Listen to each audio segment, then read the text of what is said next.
Decíamos, qué tema tan preocupante, estos hechos puntuales, pero que hemos estado analizando, viendo también a lo largo de la cuarentena, cómo se limitan las libertades individuales y cómo el sistema represivo también se ha acentuado en plena cuarentena y en pleno aislamiento. Sí, este es un dato muy concreto, pero me gustaría profundizar un poco para no quedarnos en lo meramente episódico de estos 3 meses. Yo creo que esto tiene que ver con una confrontación permanente que existe entre la atrofia de un Estado social y la hipertrofia de un Estado policial y punitivo. Hace muchos años que venimos nosotros sufriendo los efectos de lo que significa haber dejado de lado el Estado social y haber impuesto, ya te diría de forma verdaderamente atroz, lo que se llama el Estado policial y punitivo, que se ha hipertrofiado.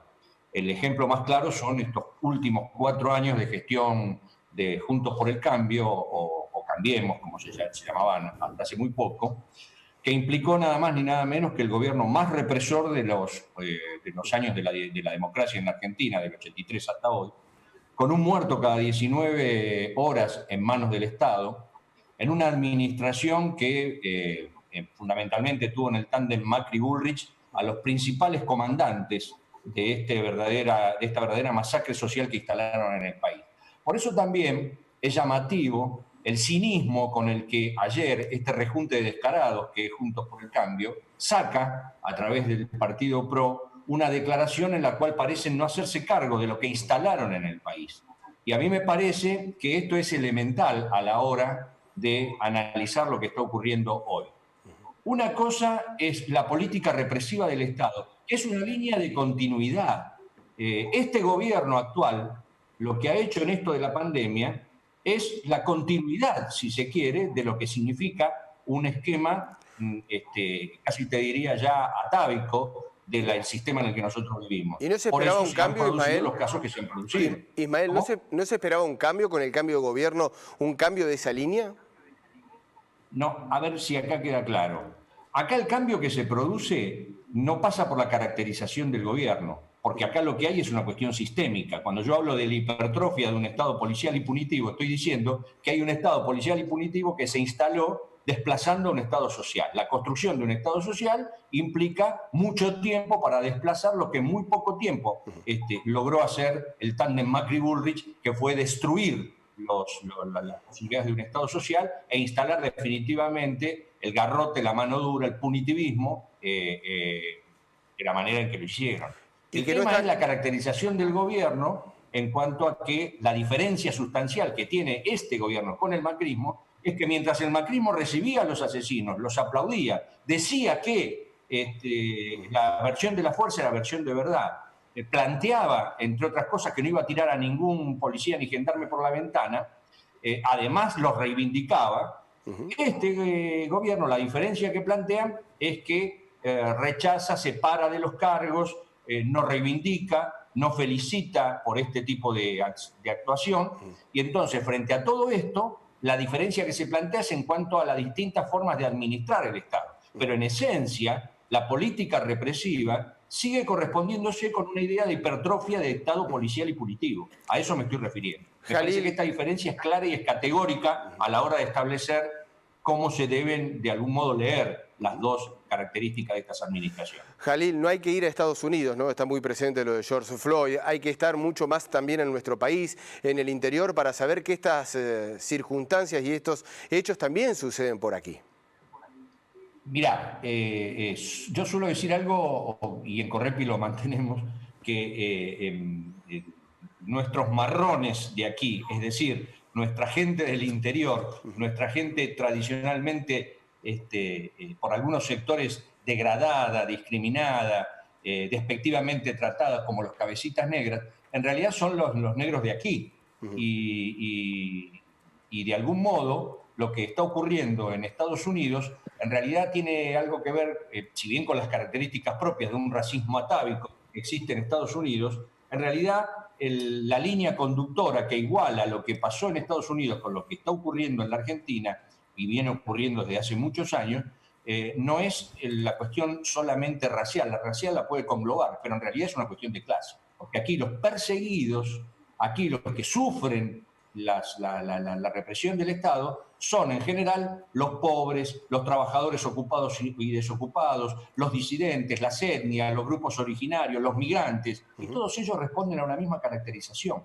Aquellos que de algún modo no responden a la línea que tradicionalmente el establishment ha planteado como unidad étnica en el sur y de lo que se jactaron durante mucho tiempo. Pero en realidad hay una línea común que tiene que ver más que nada con una cuestión de clase. Es decir, todo aquel que amenace los privilegios de la clase dominante va a sufrir de algún modo las consecuencias del accionar policial que siempre, indefectiblemente, está a disposición de esa clase dominante. Esto es lo que está ocurriendo y a mí me parece que esa es la lectura que debiera hacerse también de los Estados Unidos. Más allá, insisto, de las particularidades, claro, de los contextos muy particulares que tiene Estados Unidos, ¿no? Se utilizó, y entre comillas, como excusa el aislamiento, la cuarentena, para que el sistema represivo siga estando presente en nuestro país, en las calles.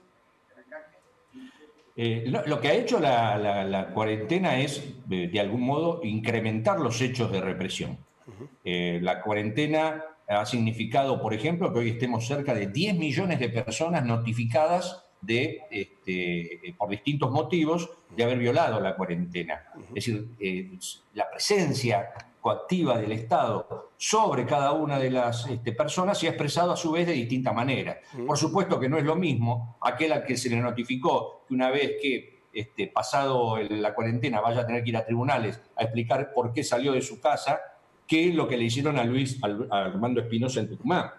Por supuesto que no es lo mismo lo que ocurrió con el rigoreo que le hicieron a los pibes aquí en el partido de La Matanza con lo que le pasó a la familia Pon del Chaco. O no es lo mismo el tratamiento que se le dio al personaje que vino con el kayak y atravesó todo el país de punta a punta con una soberbia que ya lo califica, que lo que le hicieron a Florencia Magalí Morales en la comisaría de Santa Rosa de Conlara. Es decir, a mí me parece que todo esto marca a las claras que lo que ha habido es una acentuación de este costado represivo. Y por otro lado, hay un ejemplo muy claro. Cuando el virus estalló en las barriadas, ustedes tienen, y espero, ojalá que sea así, que tengan la suerte de que en las barriadas no explote el virus, como sí está ocurriendo en toda la región metropolitana. Cuando en las barriadas se explotó el virus, se imponía en la cuarentena. Es necesario tomar medidas que preserven la salud de nuestra gente. Aquí también se plantea otra cuestión de clase. Los ricos y la derecha en general de aquí plantea abrir la cuarentena ahora que el bicho está entre los pobres. Es muy claro eso, y eso es indefendible por parte de mucha gente que plantea la cuestión económica y ha olvidado, o mejor dicho, ignora o pasa de largo que ese bicho en una villa, ese bicho en prácticamente 2.000 barrios humildes, barrios pobres, para nada carenciados ni vulnerables, en todo caso vulnerados, el bicho está haciendo su trabajo ahí, lamentablemente, y se imponía tomar medidas. Pero las medidas que se debían tomar eran medidas sanitarias. Por eso no se entiende por qué fue Bernie el que ocupó el protagonismo, la centralidad de la información, del despliegue, cuando en realidad lo que se necesitaba, por ejemplo, en Villa Azul, eran enfermeros, eran médicos, era agua potable, y mucho eran kit de comida. Mucho más fácil. Todo eso que llegó después que llegaron los uniformados, digamos. Primero metieron los uniformados, metieron el miedo y recién después fue llegando y mal la ayuda. Esto es lo que hay que, de algún modo, contemplar. Sin ningún lugar a dudas hay que estar con la cuarentena. Importa muy poco cuánto vaya a durar. Hay que estar muy cerca de la gente pobre para entender lo que significa la amenaza de ese virus cuando vos estás mal alimentado, cuando vos no tenés ninguna posibilidad de defenderte en las mismas condiciones que aquel que dispone de lo más elemental. Ismael, me parece que esto es lo clave. Mucho más fácil vallar Villa Azul, Villa 31, no se hizo, pero digo como para poner dos ejemplos del conurbano y de Capital, que Recoleta y Puerto Madero, ¿no? Digo, ante las distintas actuaciones y cómo se actúa de una manera absolutamente diferente ante la llegada del virus.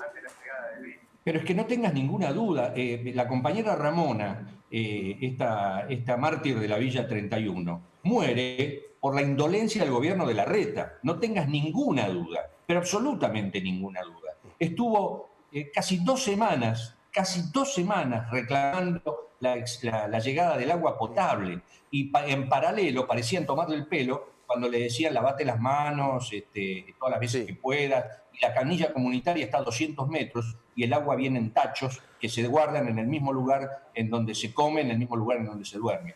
Yo no tengo ninguna duda de que hay una responsabilidad política compartida. En el caso de la Villa 31 es absolutamente compartida por Larreta, no tengo la menor duda. Lo que pasa es que ha habido un blindaje mediático que le ha permitido de algún modo surfear, sobrellevar esto, pero hay una responsabilidad absoluta. Esto es muy sencillo. Lo que nosotros hemos vivido acá es que mientras los ricos, los poderosos, volvían de sus viajes por Europa, de sus cruceros, y terminar de contaminarse, mientras eso estaba ocurriendo, el virus existía, la pandemia era una locura, el gobierno estaba haciendo las cosas bien, y todo ese discurso. Cuando se salvaron ellos y el virus empieza a atacar a los barrios pobres, ahora empiezan las críticas. Esto también es sugestivo. Lo que quiero decir es que en uno y en otro caso, el aspecto represivo se mantuvo. Nosotros reivindicamos la necesidad de la cuarentena porque hay que cuidar a nuestra gente. Y no hay nada que supere esa necesidad. Hay que ser inflexibles con esto. No basta de eufemismos y de trabajar sobre la idea de que se pueda abrir. Aquí, hoy, nuestra gente está amenazada. Esto es lo que tienen que entender. Claro, es nuestra gente, son los más pobres. Por eso nosotros estamos particularmente atendiendo esa situación. No se le puede contestar como si se invade un territorio enemigo. El vecino de los barrios pobres es un compañero, el vecino de los barrios pobres es un ser humano que está muy amenazado. Así que hay que darle una mano, no hay que ponerle la mano encima. Ismael Jalibe, referente de la Correpi, muchísimas gracias por atender a Telediario Federal y esperamos retornar lo más pronto posible a ese estado social que, según la visión, dejamos de ser. Muchas gracias y un fuerte abrazo. Otro para ustedes, gracias por llamar. Hasta luego.